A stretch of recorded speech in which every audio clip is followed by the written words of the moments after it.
Hello, beings of light. Welcome to this cozy virtual spot. So, the problem is always the expectation from ourselves and from others. But then, how is supposed to work? How is supposed to achieve your dreams without this mindset? May my story show you that miracles are real. Let me tell you how breast cancer transformed my soul. Last year in April 2019, 21, I was diagnosed with breast cancer just when my mom finished her treatment also with breast cancer. It was a devastating news. At that time, I was living with my 10-year relationship boyfriend. Our relationship was toxic and full of incompatibility and instability. Not mentioning that there was not even or never willing to compromise from his side. So I wanted to drop it and go back to my home country. But then cancer came, and yeah, that changed everything.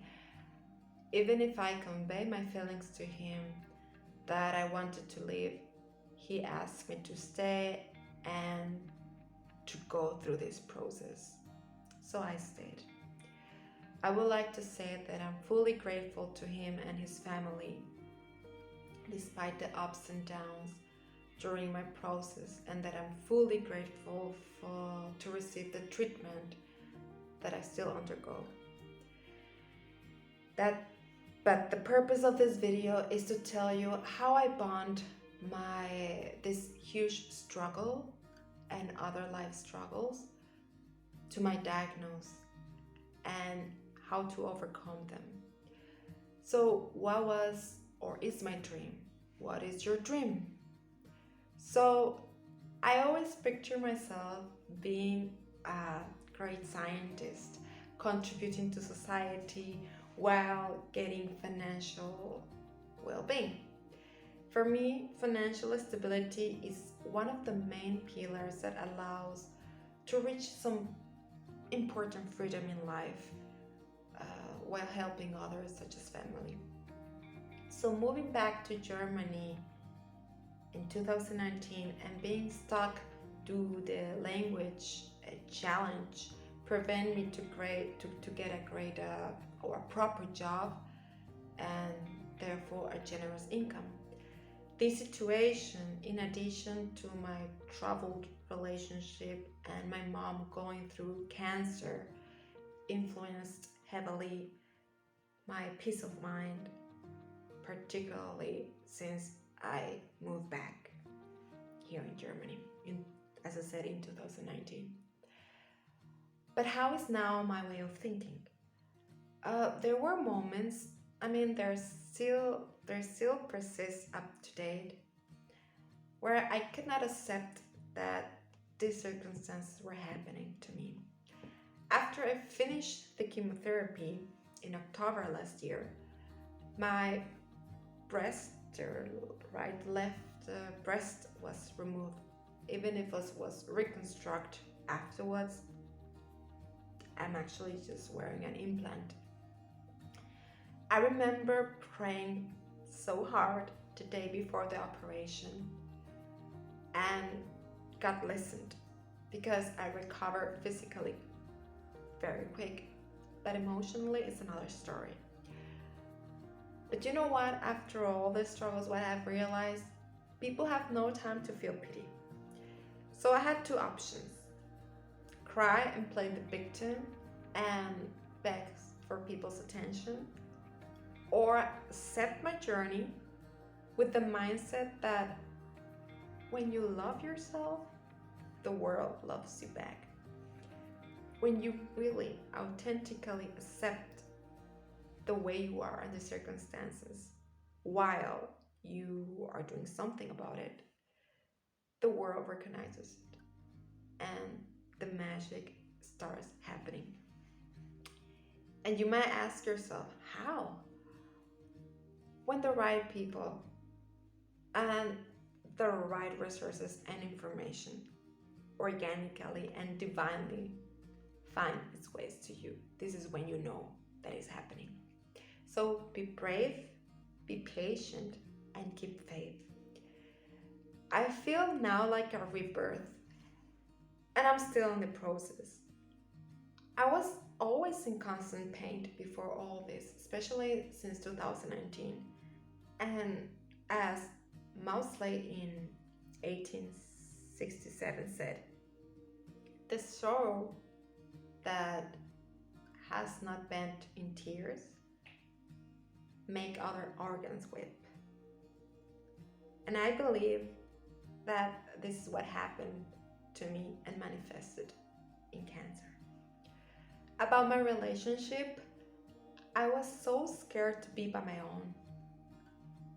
I didn't know who I was without him and his family's protection, because somehow that represented to me stability.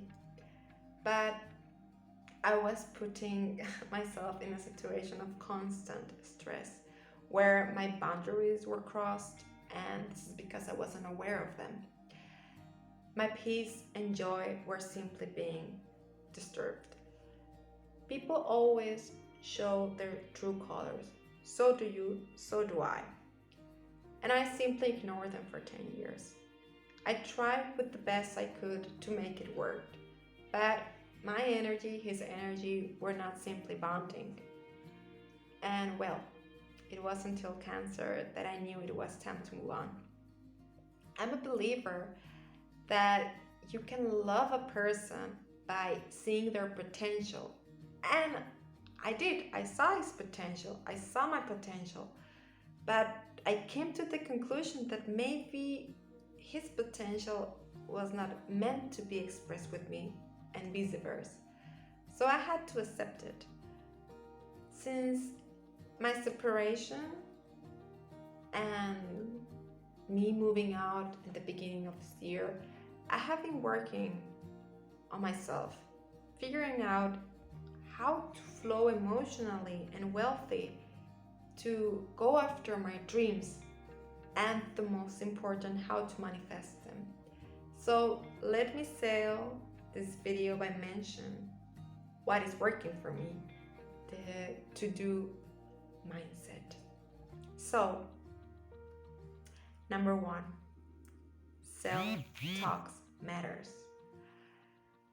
The conversations that you have with yourself is the most meaningful and life-changing conversations.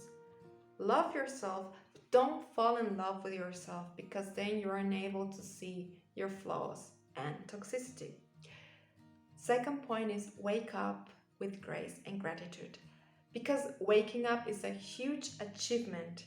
We live in a world of overachievements thanks to social media, because everyone is doing great and better than you, right?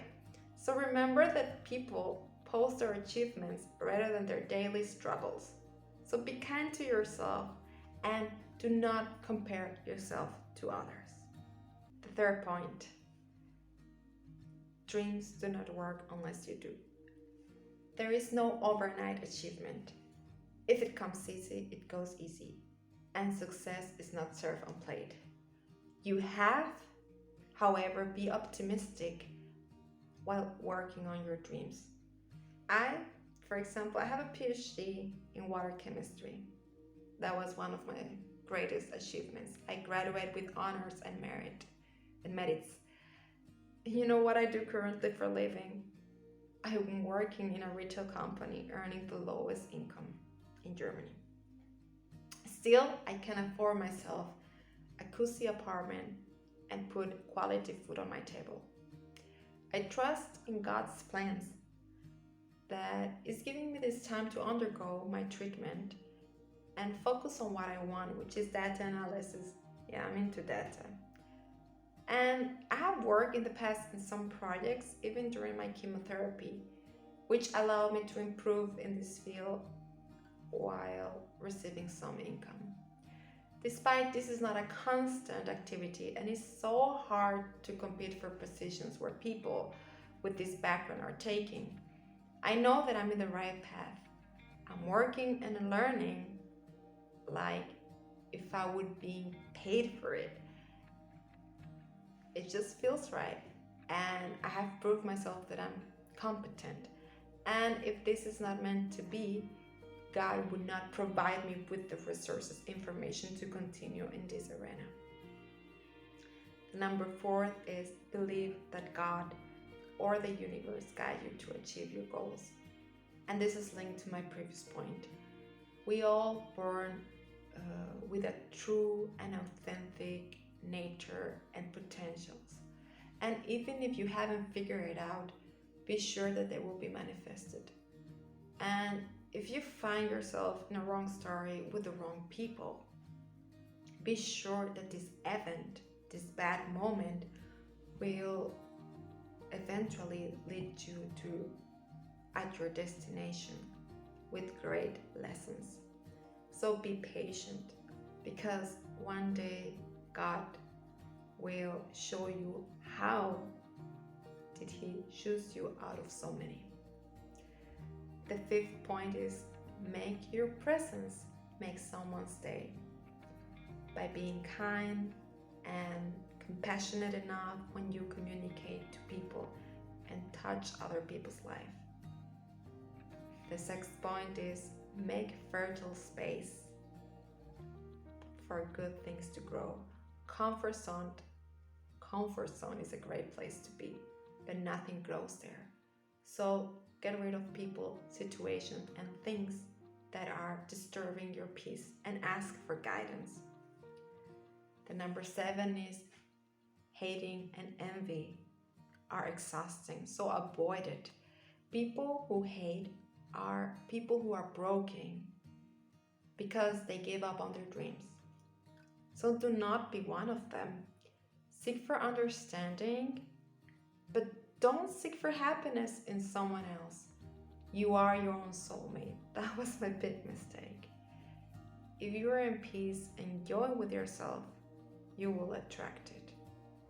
And this brings me to the next point, to point number 8. You get what you are and believe, not what you want, and God conspires. Overcome the fear of abandonment, and if people are not adding value to your story, leave. Really, let people and circumstances go, and don't cling on them, because people and circumstances meant to be do not drain peace of mind and joy, period. So don't be scared to be on your own. Get to know yourself, and again, you will become a magnet to the right people, to the right circumstances. The number 9 is pray. Pray like you already have it. Feel it and be grateful that you already have it. The last point, point 10, is choose love over fear, because fear also manifests. I feared not to meet the right partner to complement with, or get the job that will bring me further. I am where I need to be. And I had to make peace with my actual circumstances. I'm still making peace with my actual circumstances. I'm still working on it. Joy attracts joy. So the same way money attracts money. So work on yourself with self-discipline, and again, feel it like you already have it. So we have to value what we have, and do not be slave of your negative thoughts. Make a plan for today and follow it to achieve your goals in the future. There are no excuses. And doing it by changing the I'm so scared to for I'm so excited to. Don't say I'm so scared to paying my bills this month because I will have less by the end of the month. Rather say I'm so excited that I can afford to pay my bills, with the way of thinking, with the hope, with the faith that abundance will come to me, is coming to me, is happening. Remember the words reprogram your mindset. So change your narrative for your own good. And the plus point is eat your greens, quality food, do exercise, drink water, sleep enough, and rest your mind when needed. Because sometimes doing nothing is doing.